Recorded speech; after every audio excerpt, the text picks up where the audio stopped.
खून से लिखी हुई कहानी है। स्याही से नहीं बढ़ेगी। अगर आगे बढ़ाना है तो फिर से खून ही मांगेगी।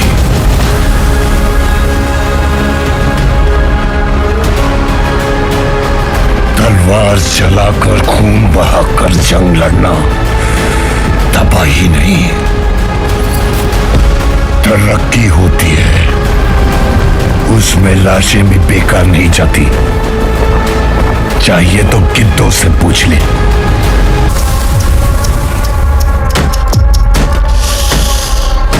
Violence, violence, violence. I don't like it. I avoid. But violence likes me. I can't avoid.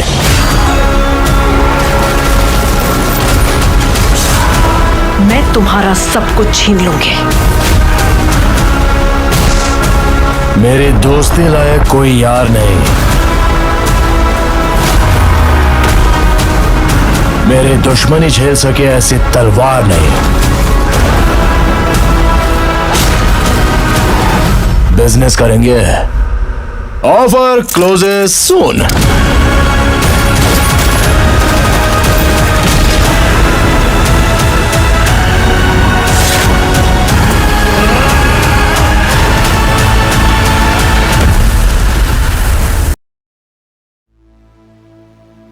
Hello दोस्तों, तो कैसे हो आप सभी लोग। तो दोस्तों, कहानी की शुरुआत होती है और हमें कहानी के स्टार्ट में बताया जाता है पेड़ पौधे अजीब से वायरस की चपेट में आ गए और पूरा इकोसिस्टम तहस नहस हो गया है, जिसके चलते पृथ्वी भी इंसानों के रहने लायक नहीं बची है। इससे पहले कि ये पूरी तरीके से तबाह हो, साइंटिस्ट जल्द से जल्द वायरस का क्योर ढूंढने की तलाश में जुट जाते हैं और एक स्पेस प्रोजेक्ट जेमिनी को लॉन्च करते हैं, जिसके जरिए इन्हें टेस्ट नाम के एक नए प्लेनेट पे जाकर एक स्फीयर इंस्टॉल करना था। स्टीवन बताता है कि ये स्फीयर 4 बिलियन साल से भी ज्यादा पुराना है। इसे किसने, कब और क्यों बनाया, ये एक स्फीयर था जो कोई नहीं जानता था। प्रोजेक्ट जेमिनी के लिए कुछ साइंटिस्ट को दूसरे प्लेनेट पे जाके रिसर्च करनी थी, बल्कि जो स्टीवन की पार्टनर थी वो अर्थ पर रहकर ही क्योर ढूंढने का फैसला करती है। स्पेस क्राफ्ट के निकलने से पहले एमी स्टीवन से मिलना चाहती थी, पर अफसोस स्टीवन के पास पहुंचने से पहले ही स्पेस क्राफ्ट उड़ान भर देता है और टीम मेंबर अपनी सीट बेल्ट बांधकर खुद को आने वाले खतरनाक रास्ते से गुजरने के लिए तैयार कर लेते हैं, क्योंकि इन्हें हाइपर जंप लेकर तेजी से टेस्ट नाम के प्लेनेट पर पहुंचना था। हाइपर जंप लेने के बाद ये स्पाइरल रास्ते से गुजरते हुए इस चक्रव्यूह में फंसते हैं और इस चक्रव्यूह में फंसते ही स्पेस क्राफ्ट का सिस्टम खराब होने लगता है और स्फीयर में भी अजीब तरीके से हलचल होना शुरू हो जाती है और सभी लोगों की तबीयत बिगड़ने लगती है।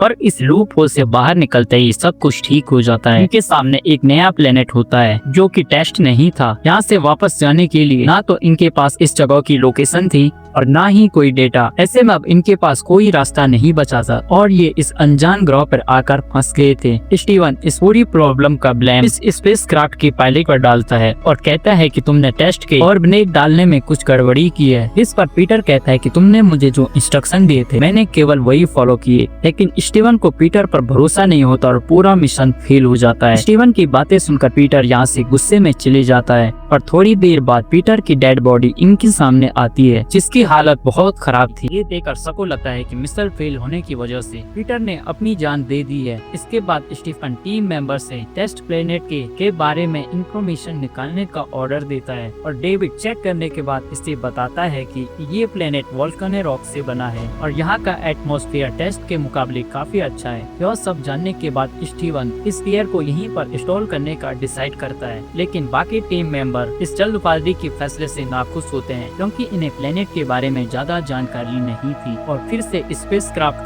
का कैप्टन रियान आकर स्टीवन से कहता है कि मैं जो कहूँगा वही होगा, क्योंकि अब इस प्रोजेक्ट का हेड स्टीवन था। इन सब के मना करने के बाद भी स्फीयर को यही एक्टिवेट करने की जिद करता है और एक शटल को लेकर प्लेनेट की तरफ निकल पड़ता है और इसके साथ कुछ और क्रू मेंबर्स भी होते हैं और प्लेनेट में बैठे रिचर्ड के इंस्ट्रक्शन को फॉलो कर स्फीयर को लेकर नए प्लेनेट पर लैंड होते हैं। लेकिन यहाँ का एटमॉस्फेयर काफी अलग होता है, जिससे स्पेसक्राफ्ट को सेफली लैंड करना मुश्किल हो रहा था, लेकिन फिर भी ये लोग लैंड कर जाते हैं और देखते हैं कि इनके शटल अब वापस माइनक्राफ्ट तक के जाने की हालत में नहीं बचे हैं। पर स्टीफन को इससे कोई फर्क नहीं पड़ता क्योंकि उसका मिशन इस प्लेनेट को जानना था। इसके बाद स्टीफन शटल से बाहर निकलकर स्फीयर को लेकर एक केव के अंदर चला जाता है और यहाँ सभी क्रू मेंबर की मदद से इस स्फीयर को इंस्टॉल कर देता है। दूसरी तरफ हमें इनका क्राफ्ट दिखाया जाता है। इसमें कुछ अजीब चिपचिपा सा लिक्विड फैल गया था, लेकिन इन्हें इसी जरा भी जानकारी नहीं थी। इधर हम रिचर्ड को देखते हैं तो मैन इस क्राफ्ट में अकेले ही घूम रहा था। तभी ये इंजन रूम में आ जाता है जहाँ आखिरी बार पीटर को देखा गया था। यहाँ पीटर का कैमरा और एक अजीब सा लिक्विड नजर आता है जो कहाँ से आया वो नहीं जानता था। इसके बाद हम स्टीवन को देते हैं जिसने इस फेयर को एक्टिवेट कर दिया था। तभी रिचर्ड इससे एक वीडियो देखने को कहता है। जल्दी से जाकर सब लोग क्राफ्ट में जाकर पीटर की वीडियो देखते हैं। इसमें पीटर वीडियो रिकॉर्ड करते हुए इंजन की तरफ बढ़ रहा था। तभी इस फेयर के इर्द गिर्द कुछ अजीब सी चीज दिखती है और पीटर को बेरहमी से मार देती है, लेकिन ये चीज क्या थी ये सब लोग नहीं जानते थे। और क्योंकि माइनक्राफ्ट में रिचर्ड अकेला था तभी क्रू मेंबर्स उसके लिए काफी परेशान होते हैं। पर रिचर्ड इन्हें इन्फॉर्म करता है खतरा मुझे नहीं तुम लोगों को है, क्योंकि वो खतरनाक चीज इस फेयर के साथ ही मौजूद है। तुम लोग अभी उसके पास हो। इससे पहले कि ये लोग कुछ समझ पाते हैं स्टीफन इनको जानकारी देता है कि हाल ही में मिले डेटा के अनुसार इस एटमॉस्फेयर में कार्बन डाइऑक्साइड की मात्रा बढ़ती ही जा रही है। और हैरत की बात यह थी कि यहाँ कार्बन डाइऑक्साइड को रिलीज करने वाला कोई जीव नहीं था। और इस जिस तरीके से अर्थ पे काम करता था उसकी पूरी सेटिंग यहाँ आने के बाद बदल चुकी थी। ये सब देखकर स्टीवन सेटिंग चेंज करने को कहता है। ये सब देखकर स्टीवन सेटिंग चेंज करने के लिए आगे बढ़ता है। येन उसे रोककर क्रू मेंबर की एक वीडियो दिखाता है जो कि उस टाइम की थी जब स्टीफन स्फीयर सेट कर रहा था,